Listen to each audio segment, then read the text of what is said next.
Hi dreamers, let's dive into the D in dreams. It stands for debt. And today I'll tell you what debt I had and real ways I used to get rid of it. As you know, this series is going to be more personal as I attempt to answer the question many of you have asked, which is, how did I get the capital in the first place to invest that $1.5 million or $3 million net worth? Now, if you haven't seen the intro video for the series, I encourage you to go back and watch that one first, then this one. So let's continue the story and lessons. At this point, I'm 18 and starting college, and about to really dive into debt. I went to a college that was a top pick for what I was trying to do, and my parents gave me a flat amount to help, but there was a lot of costs left over. I applied for and took out federal loans for school. And as you know, I didn't have a car anymore. I also applied for scholarships, and I worked 2 jobs.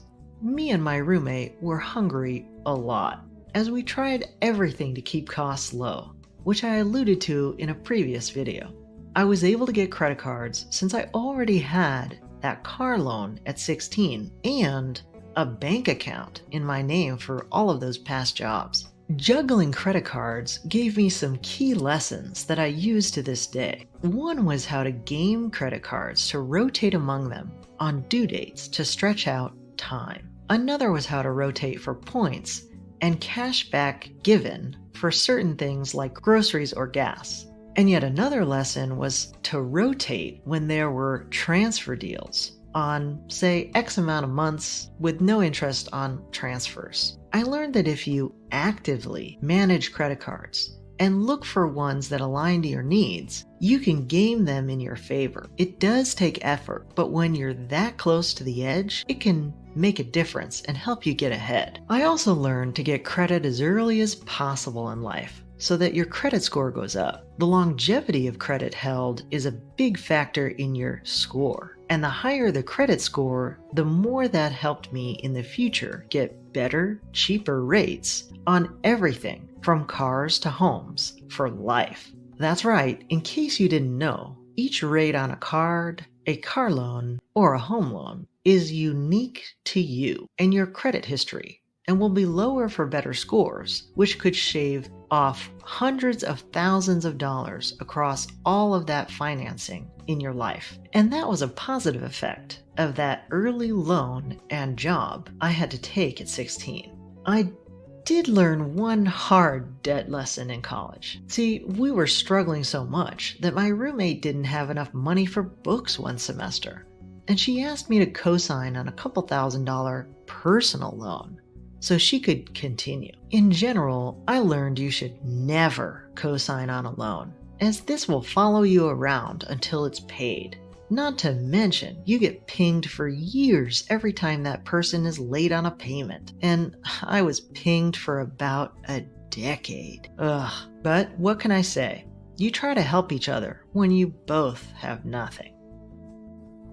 After college, I had about $40,000 in education debt. And even though I had some pretty terrible life hurdles occur in college, I was able to graduate on time in 4 years, and the loan amount represented nearly 100% tuition and book costs. Another hard lesson is that school loans are forever. They can't be used for leverage for anything else, and you can never get rid of them, even in bankruptcy. Now, after college, I got a job making about $28,000, moved to a big city, and had to start buying pretty much everything. I needed a couch, a table, a bed, a car, clothes. As you can imagine, I didn't splurge much, but since I had to start from scratch, after 3 years of that job, I had nothing.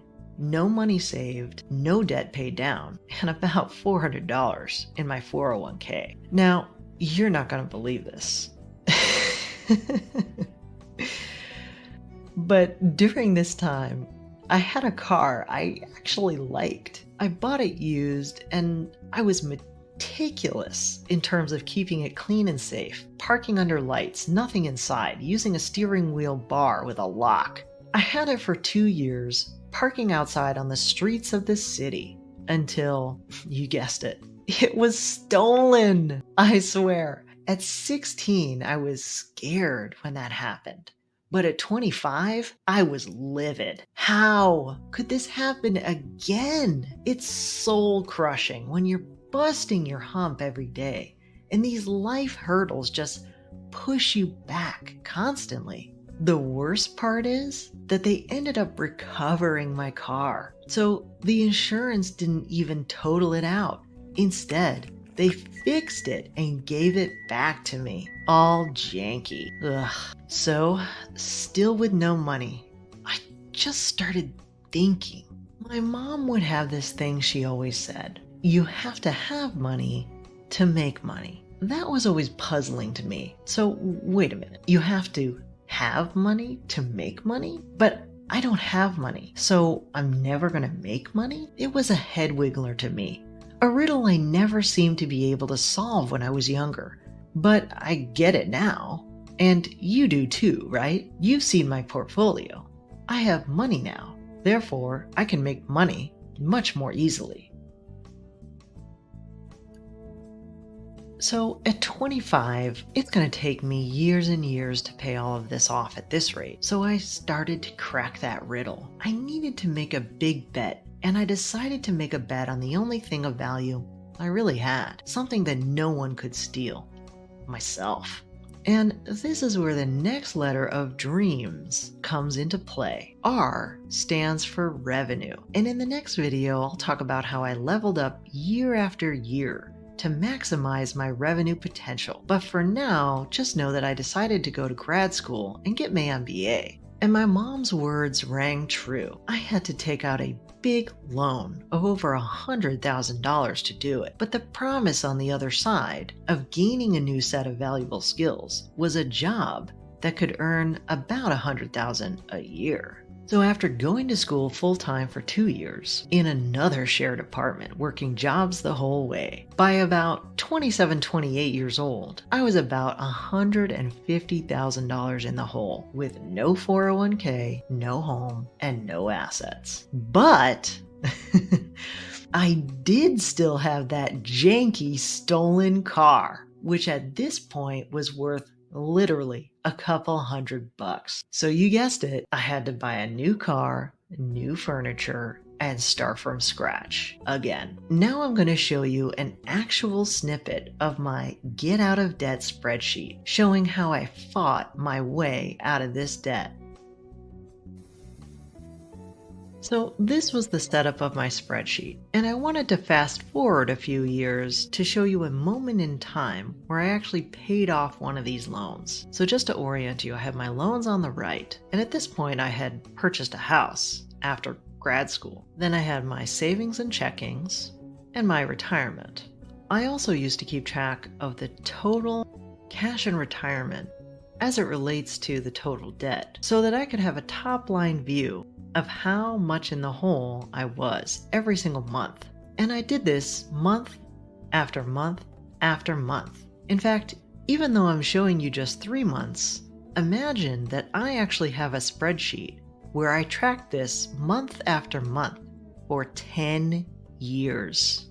And it's kind of fun to look back to see how I progressed. You can imagine that at the end of every year, I had this little box where I laid out my end of year goals. And in this particular year, my goals included having one of my school loans paid off, getting my debt to under $500,000, having more than $100,000 in cash, and more than $100,000 in my 401k, and also a 20% reduction in my overall debt. There's something to be said for simply having a plan, writing it down, revising, optimizing, revising, and then optimizing. And there's also something to be said for seeing your total net worth rise each month, even if you're rising out of the depths of debt. Because if you don't have this, all you'll see is your cash amount staying even or decreasing. And the same for your retirement account. Now, one of the most important things to do is to take a look at all of your debt, including credit cards. Take a look at the interest rate and your monthly expense. Most will tell you to go after paying off the highest percentages first, and that's generally right. But it's also good to know yourself. If you're motivated by seeing dominoes fall. There's something to be said about getting rid of one that is easiest, or with the highest monthly real dollar amount, and then taking that newly freed up money and doubling down on the next one. Think of it like a glacier with giant pieces breaking off. So you can see in this particular time frame, I was simply paying down the bigger school loan with an incremental decrease every month. But I had been saving up all year this particular year in order to try to pay off one of my school loans. And I targeted the second school loan because it had a high rate, but also a shorter time limit. So the monthly fee was much higher. And when I got a little bit of a cash bump at the end of this particular year, I used that money to go ahead and pay off this particular school loan, which freed up $225 every single month. And then I moved on to the next loan, and I poured that $225 additional into that loan every single month until that one was paid off. And before I knew it, I had $375 extra every single month. And I used that money to accelerate payoff of the biggest school loan that I had. Another big lesson I learned is think twice about consolidating any loans into one big pile, because you can't as easily chip it off and use the extra breathing room to start attacking the next piece. Also notice I never carried any credit card debt, as I knew that 15 to 20% plus interest rate is something that's very difficult to get out from under. But what's gratifying if you look at it this way is that you'll see month after month, quarter after quarter, year after year, that you're actually digging out of the hole. And that can be very motivating. It took me 8 years to pay off that $150,000. And at that point, I was 36. Think about it. 20 years had gone by since age 16, and here I was, finally break even, so to speak. But by this point, I'm a lot smarter, with skills and experience to leverage, and finally something of value to offer in exchange for money. Well, that's it for today. The next video in the series will be how I attacked the revenue side of the equation relentlessly. As a reminder, I'm not a financial advisor, so keep in mind these videos are for entertainment and inspiration only. I'll see you on the flip side.